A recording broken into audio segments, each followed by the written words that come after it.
no thermometers, no making sure your sugar is caramelized, this is the easiest caramel sauce you'll ever make. To a pan, add 110 grams, half a cup of brown sugar, 114 grams, half a cup of butter, and 125 milliliters, just under half a cup of double or heavy cream. We're going to heat this on medium-high heat.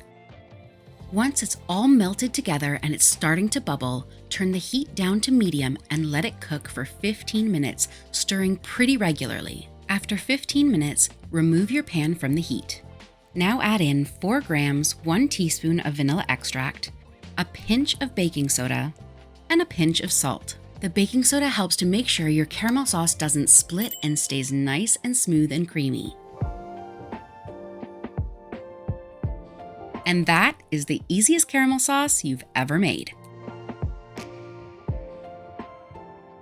If you're looking for another recipe, try my hot fudge sauce. And if you found this video helpful, make sure to hit the like button, and I'll see you next week.